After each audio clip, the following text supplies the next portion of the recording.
Female catheterization. So first, I'm going to check the doctor's order in order to ensure that the said procedure is necessary and authorized.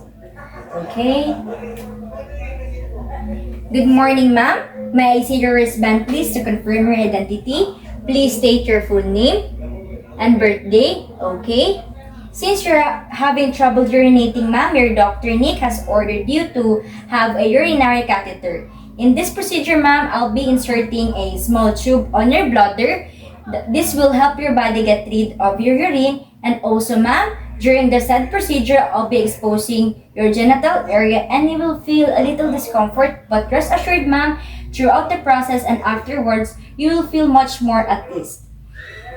Prior to the said procedure, I have performed hand washing to deter the spread of microorganisms that causes diseases and other contaminants.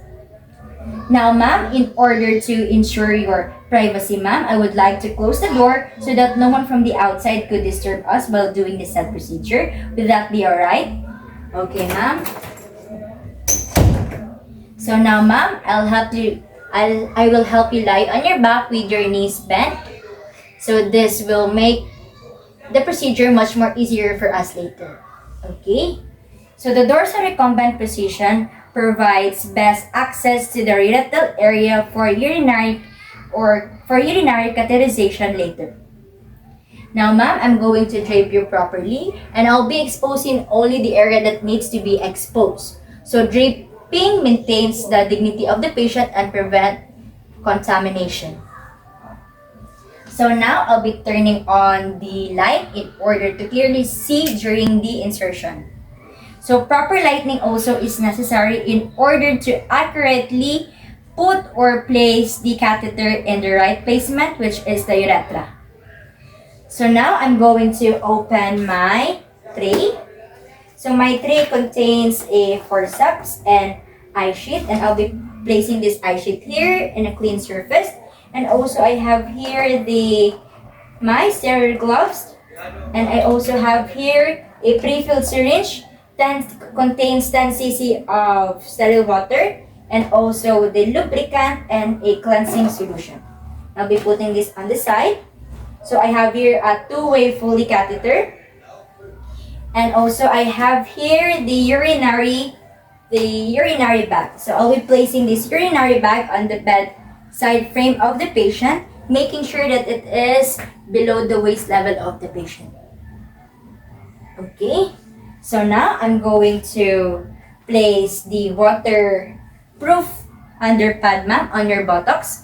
Okay, ma'am, please lift your buttocks. Okay, 1, 2, 3. So this waterproof underpad will protect the bed from getting soaked and to maintain the area clean at all times. So now I'm going to wear my sterile gloves. So in choosing the sterile gloves, always remember to choose the correct size of your sterile gloves for more comfort. And next, I'm going to do it on the same side of my hands, on my non-dominant hand. So sterile gloves also prevent introducing the spread of bacteria into the urinary tract. Okay, make sure to fix it.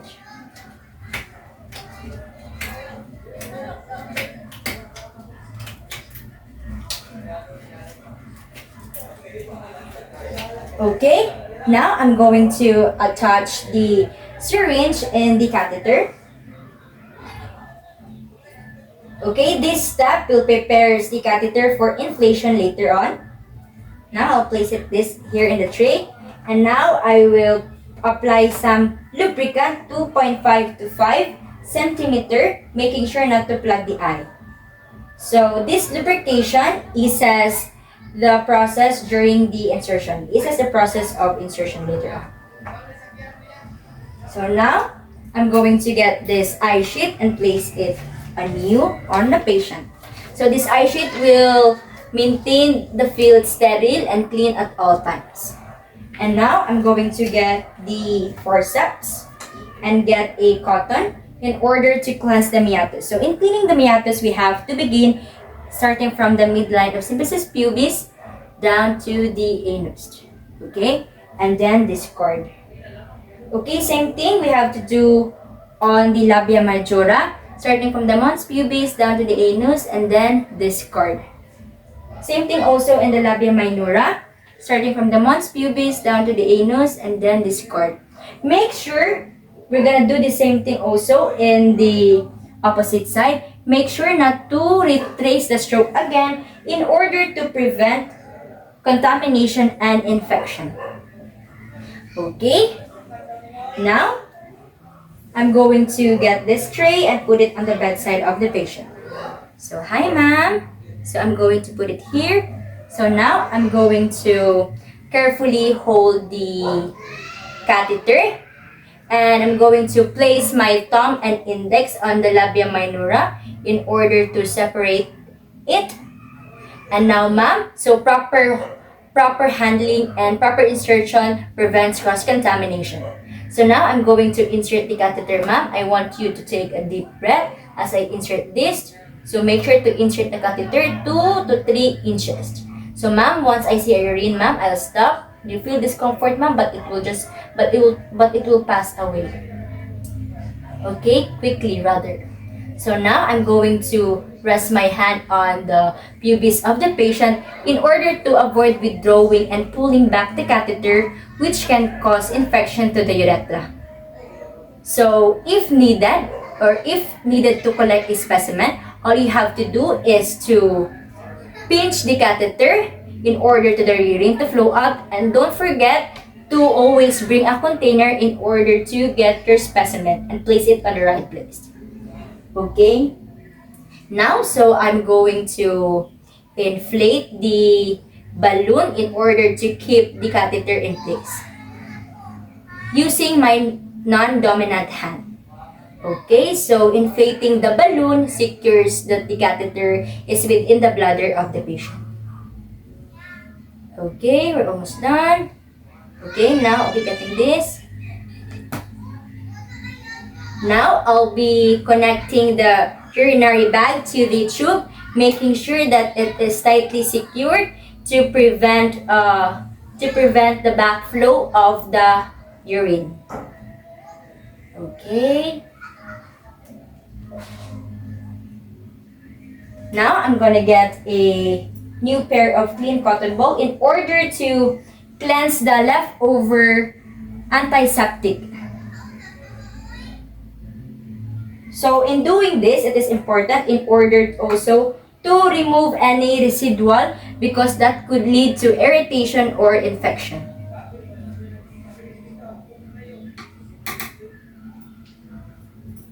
So now I'm gonna secure the Foley catheter ma'am by putting a tape on your thigh. So I will be leaving a slack so that you can move more comfortably later. So securing the catheter will prevent accidental dislodgement. Okay. Alright, we're almost done ma'am. Now, I'm going to clean up. I'm going to get this eye sheet. I'm going to dispose. Okay. I'm going to dispose all the materials that I've been used in a proper receptacle in order to avoid contamination and to prevent infection. So I'll be placing here in the receptacle area, and I'm going to get my gloves on. Okay, and I'm going to throw it in the right receptacle. Okay, since we're done ma'am, I'm going to help you to become more comfortable by covering you up ma'am. Okay, I will drape you back once again ma'am in order to make you feel more comfortable. Okay, okay ma'am, we're all set. Thank you so much ma'am for your cooperation, and now ma'am, I'll be heading out. So upon the documentation, so a two-way Foley catheter, latex silicone coated 12 French was inserted to the patient, and the balloon was inflated with 10 cc syringe of sterile water, and the patient was positioned properly after the procedure, and also there was no noted or any signs of redness or abnormalities during the said procedure. And last but not the least, all the materials that have been used was properly disposed in the right bin.